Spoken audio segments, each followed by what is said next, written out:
Assalamualaikum Pak Ani. Waalaikumsalam. Selamat siang Pak Ani. Oke, selamat siang.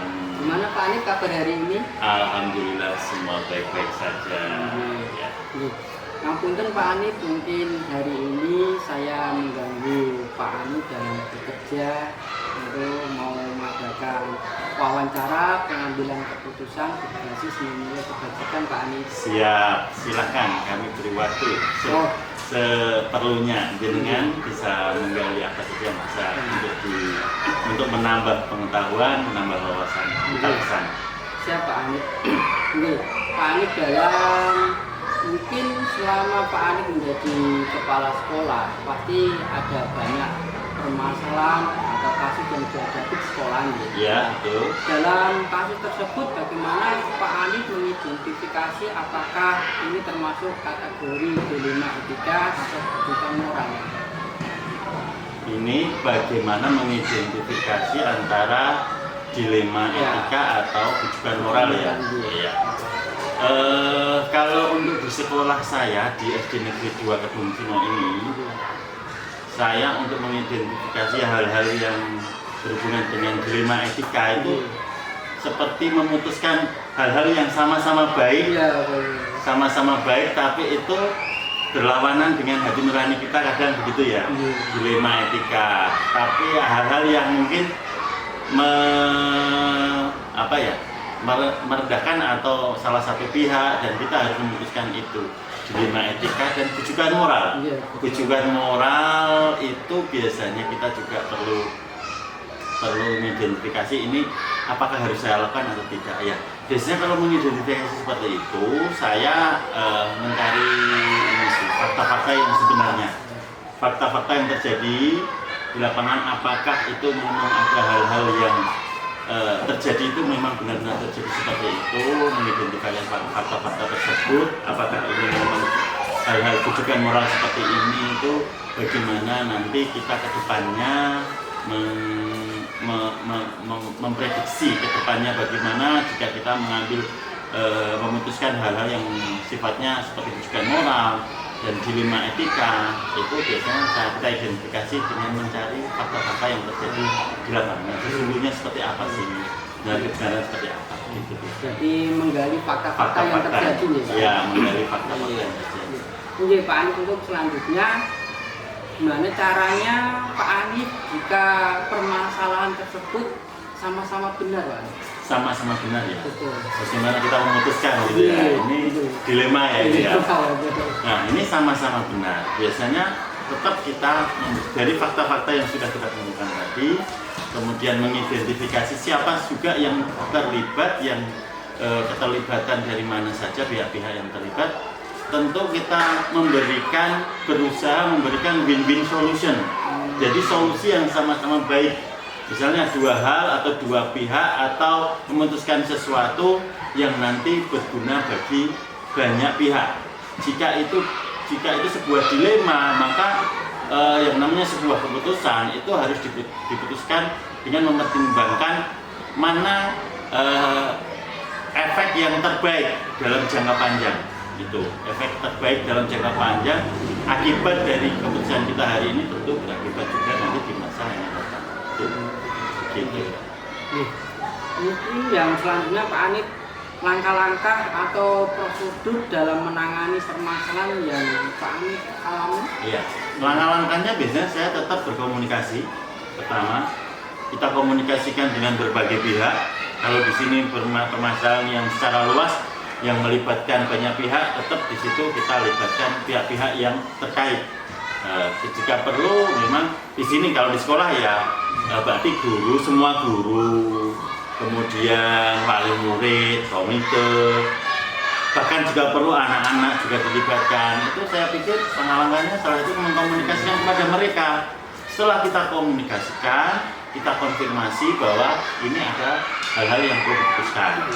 Dan setelah itu kita putuskan bersama atau kepala sekolah membuat kebijakan sendiri dari situ. Ya, jadi begitu. Berarti yang paling inti berkomunikasi dengan pihak yang terkait ya Pak? Iya, betul. Komunikasi. Mungkin adakah cara yang paling efektif dalam menangani kasus tersebut, Pak? Menurut saya untuk menangani hal-hal atau kasus yang paling efektif itu dengan adanya komunikasi tadi, tetap kita berkolaborasi. Berkolaborasi. Ya, kolaborasi dengan pihak-pihak. Kalau kita kepala sekolah sendiri merasa mampu, saya pikir nanti tidak akan maksimal. Seperti halnya dalam memutuskan hal-hal itu, kemudian hasil keputusan kita laksanakan secara bersama-sama, kita kolaborasi antar satu dengan yang lain, sama-sama berbagai pihak bisa kita ajak untuk bekerja sama. Saya kira kita bisa melaksanakan kebijakan-kebijakan dengan lebih baik. Kolaborasi tadi. Berarti berkolaborasi nih Pak. Kolaborasi. Pak Anit, mungkin selama Pak Anit dalam menjadi kepala sekolah, mungkin ada tantangan yang paling berat itu, kasus mungkin yang paling berat Pak Anit alami ya. Ya. Dalam dilema etika ini banyak tantangannya, karena kita harus memutuskan dengan keputusan kita harus bijak. Tantangan paling berat itu memberikan win-win solution untuk saya ini, karena win-win solution ini kan merasa nyaman semuanya dari kebijakan kita. Ini tantangan paling membuat keputusan yang sama baiknya, yang bisa diterima oleh seluruh warga sekolah dan bisa melaksanakan secara jadi warga sekolah itu melaksanakan sebuah kebijakan itu dengan hati yang tulus, tidak terpaksa. Itu menurut saya itu tantangan yang itu perlu kita selesaikan bersama-sama. Jadi yang tantangan berat ini memberikan solusi ya, solusi. Semuanya ini diterima, bisa menerima kebijakan kita. Oke, Pak Anit, mungkin dalam menangani sebuah kasus atau permasalahan, mungkin adakah Pak Anit membuat jadwal apa tidak? Menurut saya kasus munculnya permasalahan itu tidak rutin, tidak selalu ya. Jadi kondisional saja. Ketika itu muncul permasalahan ya harus kita selesaikan segera, tidak berlarut begitu. Kalau prinsip saya menyelesaikan ada masalah apa, kita selesaikan segera. Jadi tidak ada jadwal khusus untuk menyelesaikan sebuah ini kita selesaikan setiap apa atau kegiatan apa ya. Ketika ada masalah, ada satu hal yang kebijakan yang harus kita putuskan. Nah, pemimpin membuat keputusan itu menurut saya kondisional sesuai kebutuhan, sesuai kita kondisi saja. Itu berarti kalau ada masalah cepat mungkin diselesaikan. Membuat kebijakan ini karena sifatnya ada dilema etika ya, menggali fakta-fakta tadi, mengidentifikasi, kemudian kita berkolaborasi dengan teman, kita putuskan. Komunikasi dan kolaborasi kita putuskan. Betul sekali. Oke, untuk selanjutnya Pak Anit, mungkin adakah faktor-faktor yang mendukung atau membantu dalam menyelesaikan masalah tersebut? Faktor-faktor yang mendukung ya, yang jelas pasti kita butuh dukungan dari berbagai pihak. Termasuk kita di sini di dalam dunia pemerintahan, ini kan pasti ada atasan. Nah, itu atasan kita lah yang kita butuhkan. Kalau kerjasama dengan pihak lain juga boleh, bisa kita manfaatkan. Tapi yang pasti kita butuh dukungan itu, kalau saya pribadi dari kepala sekolah, mungkin dari pengawas sekolah kita mintai dukungan. Setiap kita membuat kebijakan, paling tidak kita minta pertimbangan pengawas sekolah. Koordinator, Satkodik juga bisa kita mintakan dukungan, karena kita berhubungan dengan kebijakan orang banyak. Tentu kita melibatkan berbagai pihak agar pihak-pihak tersebut tahu kalau kita itu membuat program atau membuat suatu keputusan itu semua pihak bisa terlibat dan paham akan kondisi dan situasi di lapangan. Jelas, ibaratnya kita saling koordinasi. Nah, selalu koordinasi dan nanti kita hasilnya pun kita konfirmasikan. Oh, ini kebijakan yang kemarin Pak, ini keputusan yang saya ambil kemarin hasilnya seperti ini. Misalnya kita laporkan ke Pak atasan atau ke pihak-pihak yang terlibat. Sangat menarik untuk saya. Oke, terima kasih Pak Anit. Ini kan belum mungkin saya akhiri dalam wawancara ini. Mungkin adakah pembelajaran yang kita ambil dari wawancara ini untuk depannya lagi? Oke, menurut saya tadi ya dari awal kita pertama memang segala keputusan perlu kita komunikasikan dulu. Oke. Terus hasil dari keputusan tadi kita berkolaborasi untuk membuat kebijakan-kebijakan, untuk melaksanakan kebijakan tadi tetap berkolaborasi bersama-sama, dan hasilnya pun kita konfirmasikan ke pihak-pihak yang terkait. Jadi dari komunikasi, kolaborasi sampai kita konfirmasi. Jadi semua pihak akan menerima apa yang paham apa yang kita laksanakan, apa yang kita kerjakan secara bersama-sama. Menurut saya kalau itu semua dilalui, saya kira di dalam suatu instansi akan merasa nyaman semuanya, kondusif lah. Ini semua kegiatan berjalan dengan lancar, secara kondusif. Oke, terima kasih Pak Anip atas waktu yang diberikan. Sama-sama. Sehingga wawancara hari ini bisa berjalan dengan lancar. Semoga ke depan nanti bisa saya kembangkan lebih baik lagi. Iya, harus selamat dan sukses ya untuk guru penggeraknya. Iya, terima kasih Pak Anip. Wassalamualaikum warahmatullahi wabarakatuh. Waalaikumsalam warahmatullahi wabarakatuh.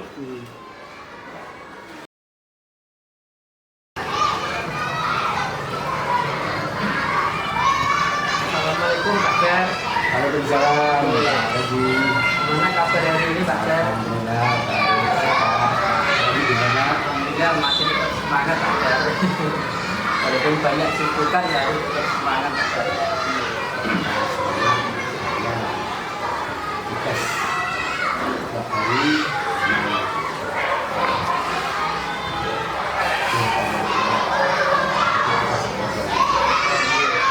Ini Pak Jar, menurut saya hari ini mungkin saya mengganggu meja Pak Jar.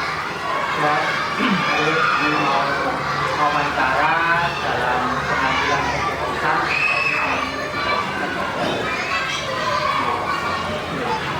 Yang pertama Pak Jar, mungkin selama Pak Jar menjadi kepala sekolah kan pasti mengalami padanya suatu masalah termasuk yang pernah Pak Jar menangani dalam sekolah tersebut. Ya, dalam Pak Jar mengidentifikasi kasus atau masalah tersebut itu termasuk dalam kategori problematika atau kerusakan moral.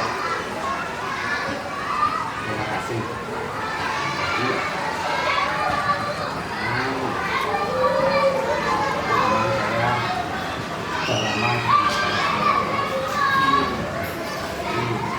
Problem yang ada di sekolah ini sampai sehingga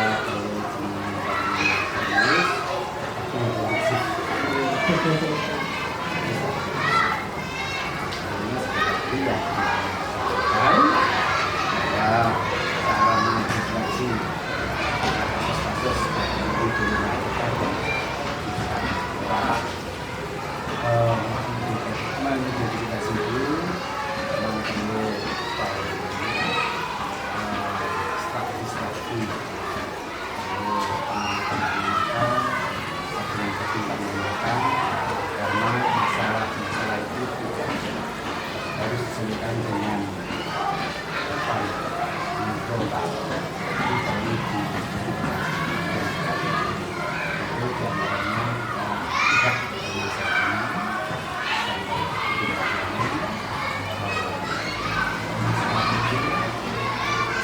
dan kita juga melibatkan tulisannya sehingga tulisannya bisa tepat dan bisa berdampak ke hal yang lain. Jadi kami dalam edukasi itu bersama dengan tulisannya. Tapi ya sampaikan masalah kenapa kemudian tulisannya ini Tapi tidak ibaratnya mematikan sendiri ya Pak. Jadi kita melibatkan guru semua yang itu sembilan.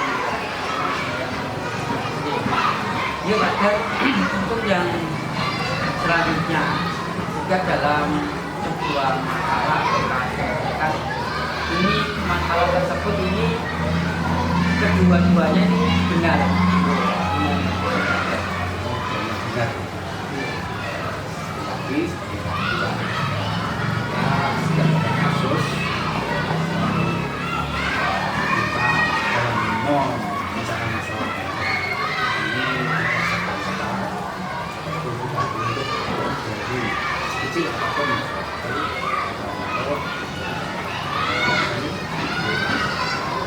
dan bisa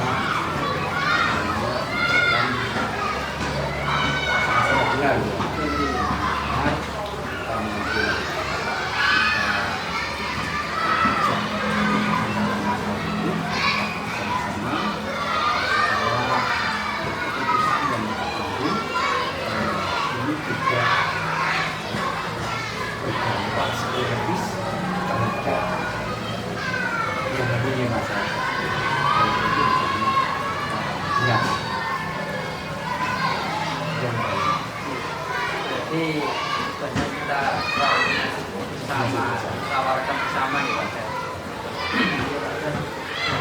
Untuk selanjutnya Pak Dar, mungkin dalam langkah-langkah atau prosedur dalam menangani permasalahan yang dialami, mana langkah-langkahnya? Dalam mengambil keputusan yang ada di sekolah ini, saya harus mempertimbangkan secara matang karena setiap persoalan pastinya akan membawa dampak yang kurang menyenangkan. Terlebih ini adalah permasalahan yang mengandung nilai kebajikan,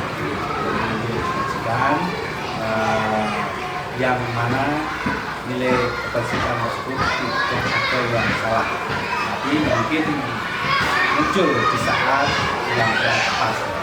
Dalam hal ini saya harus jeli melihat permasalahannya, siapa saja yang terlibat dan apa alternatif solusi yang tersedia. Kemudian saya berkomunikasi dengan orang-orang yang terlibat permasalahan tersebut untuk mencari jalan keluar atau solusi agar tidak menimbulkan persepsi yang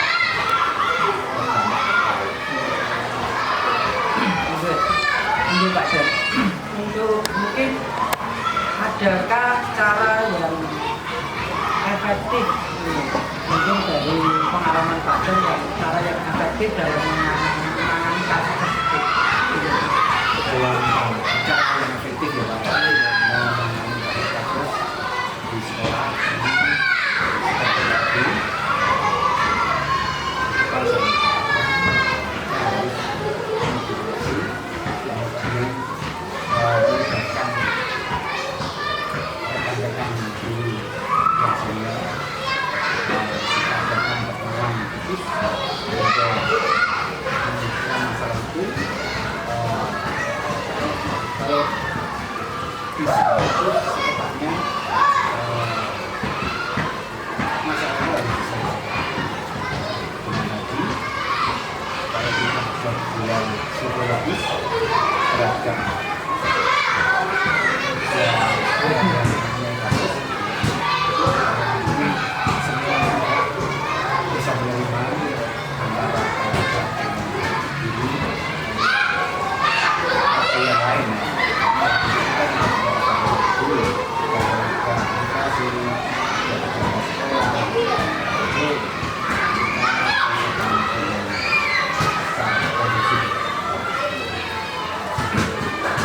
Berarti kita langkahnya berarti dulu teman-teman melibatkan senior dan koordinasi bersama ya.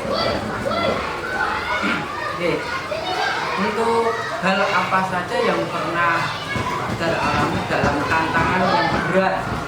Karena yang berat yang banyak Pak. Iya, pernah.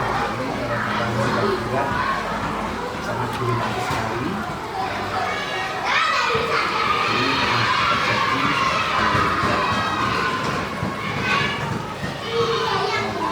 tahun lalu. Ini sangat dilematis ini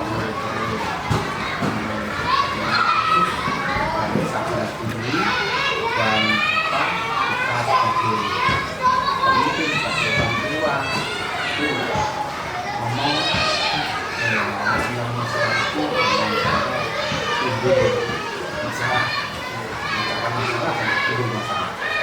Jadi berarti dilematis dan itu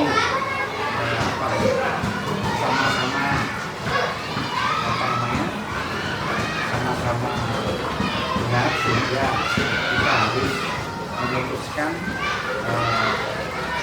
sesuai dengan kondisi atau situasi pada saat kita kasus dan menangannya secara ini saya situasi kondisi di sekolah dalam hal keluarga ini tercipta harmonis. Adakah Pak Dar menjabarkan dalam penyelesaian hal tersebut? Iya, kasih Pak. Kalau tidak dikerjakan nanti bertabrakan itu sudah kita sekali tapi kami perlu jadwalkan karena perlu waktu khusus. Kalau itu masalah mungkin yang ringan mungkin bisa langsung seketika ya. Dan kalau dari masalah kita juga bisa mungkin adakah faktor-faktor yang dapat membantu kan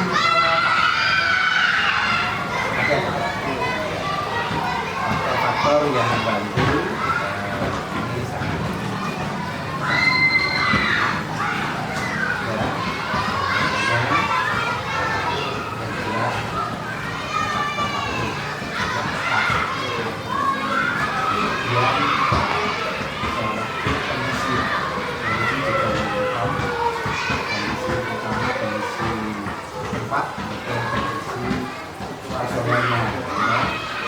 kemudian ini juga faktor yang lain adalah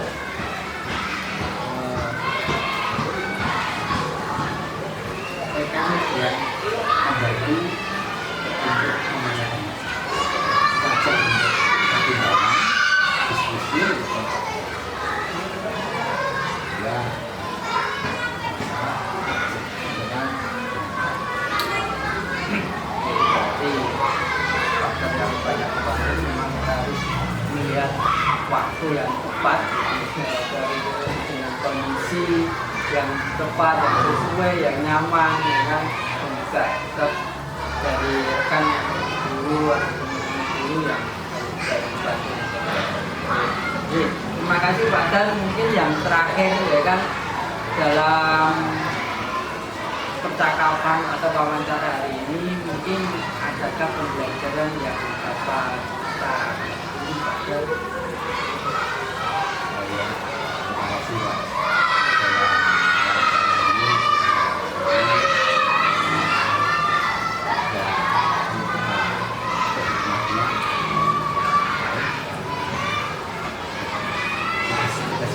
Kalau pembimbingan ini saya yakin kita sudah bertahan karena situasi semakin berkembang cepat berubah dan cepat sekali sehingga setiap saat pasti kita lepas dari masalah. Jadi dengan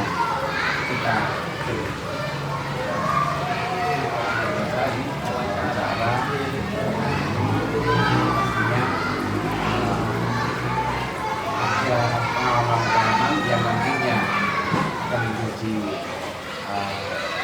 acuan Pak Budi dalam menangani kasus seperti ini. Jadi Pak Dan, sebelumnya saya mohon maaf mungkin dalam pembicaraan atau apa yang disampaikan ada salah kata. Sekali lagi saya ucapkan terima kasih karena Pak Dan atas waktunya yang diberikan saya bisa mewawancarai Pak Dan. Semoga apa yang wawancara ini bisa bermanfaat bagi saya dan juga dari lagi untuk kedepannya. Terima kasih Pak Dan.